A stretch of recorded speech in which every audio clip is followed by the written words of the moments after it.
I'm a proud ape, and I hope that many of you are as well. Hey, thanks for tuning into this quick sip. My name is JT with Investments and Refreshments, and today we're going to be talking about GAMESTONK. ticker symbol GME. I want to first acknowledge that I posted a video a month ago talking about GameStop, and here's what I said. I will disclose that I am holding GME shares currently. I would like to see what the vision is and what is in store for the future. Do I know if the squeeze is closed? I don't know for a fact, but it is very likely that it has closed. I want to first say I still stand by all the points that I made in that video, but things do change.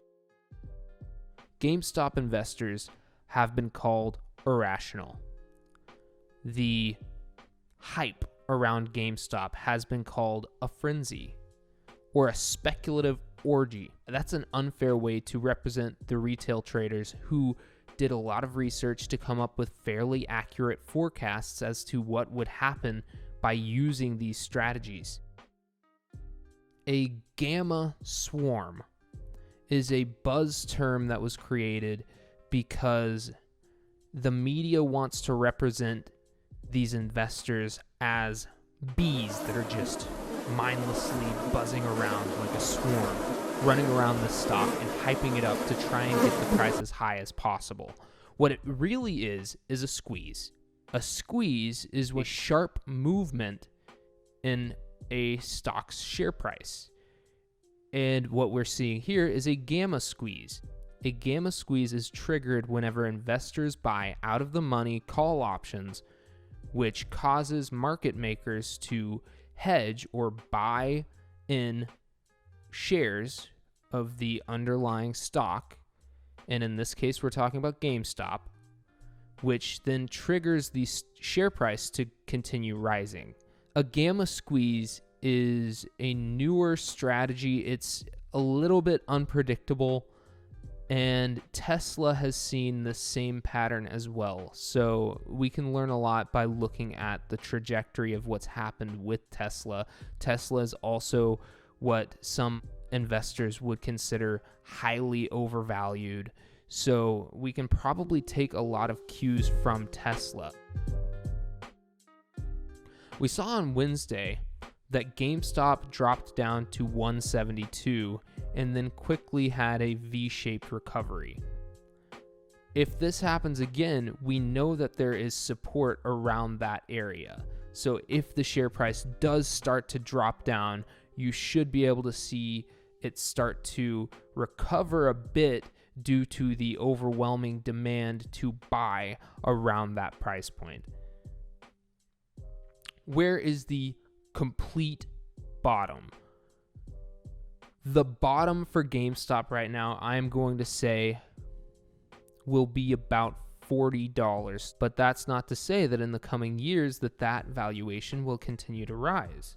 I'm expecting in 5 years from now that GameStop's market cap will be more in line with what we're seeing right now. So if you've bought in now and then all of a sudden tomorrow the share price plummets and you feel like you've lost all of the money that you've invested in GameStop, I urge you to just hold and see what Ryan Cohen has planned for GameStop. He obviously has very strong conviction for this company and ideas for where they can move in the future.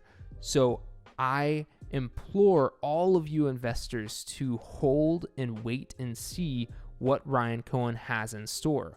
The money is only lost if you sell for a loss. That being said, everyone has their own risk tolerance.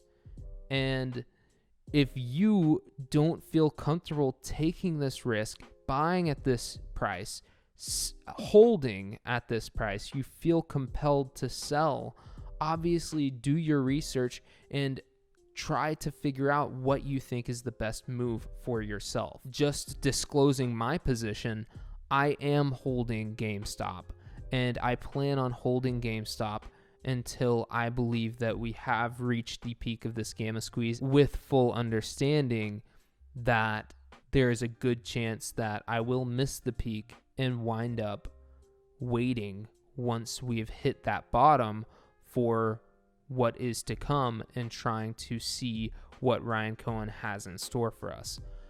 I haven't invested more in GameStop than I'm willing to lose, and I also urge all of you to do the same. Don't invest in GameStop more than you are willing to lose. This is not financial advice. I am just a guy over here, talking about stocks and drinking a pineapple seltzer water. The advice that I would give for someone whenever you're expecting a stock to enter any type of squeeze or a gamma squeeze would be to get in early and also get out early. So whenever you're comfortable with the profit that you've made, then you need to find an exit point and get out if you're just in it to make a profit. Now, a lot of people, moving back to GameStop as an example, a lot of people believe in the cause here as well. They don't want the retail traders to be represented as some insane, irrational buffoons or apes, as Wall Street Bets has so eloquently described themselves. Because when they are represented that way, whenever retail investors are represented in that light, it just makes sense that we would kind of use that as a badge of honor. So I'm a proud ape, and I hope that many of you are as well. I'm going to say, if you're in GameStop right now, and you have been for a while, hold. What do we have to lose at this point? Let's see where this squeeze can take us. Gamma squeezes are hard to predict, and the peak could be much higher than many are expecting. So I'm going to hold. So for much of the near future, you're going to see people swing trading and day trading GameStop due to the increased volatility that comes after a gamma squeeze. We touched on this a bit earlier in this video, but Tesla has also seen a type of gamma squeeze as well. The only real difference between what Tesla has seen and what GameStop is seeing is that people believe that the market that Tesla is in is ripe for continued growth in the next decade or so. So some, like Cathie Wood, even believe that Tesla's market cap could cross over into 1.5 trillion. And then, of course, you are going to continue to see growth as time goes on, if that is the case. But what I think people are forgetting is that, with the plans that Ryan Cohen has and the conviction that he has, you saw what he was able to do with Chewy. You saw the type of environment that he builds for his customers, for his employees. I believe that in 5-10 years, GameStop is going to move in a completely different direction that maybe no one could even predict right now. Again, people are going to argue you can't sell used video games online, that the market's oversaturated. Yeah, but you don't know what his plan is. He wouldn't just have the idea, oh, I'm going to sell used games online. Why don't I just try and buy GameStop? No. He's not going to do that without doing research and making sure that his idea is going to work.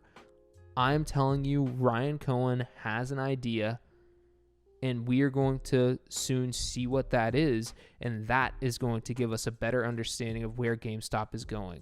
Once this is all said and done, people are not going to be calling retail investors irrational. People are not going to be calling communities of retail investors speculative orgies.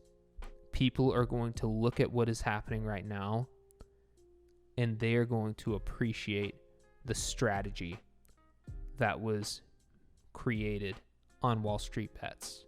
If you enjoyed this video, please just leave a like and consider subscribing, hitting that notification bell icon. If you have any ideas for future videos or any feedback for this video, please leave those comments down below. All right, thanks so much for watching. Remember to always invest responsibly and only drink responsibly. Thank you guys so much, and good luck in your investment.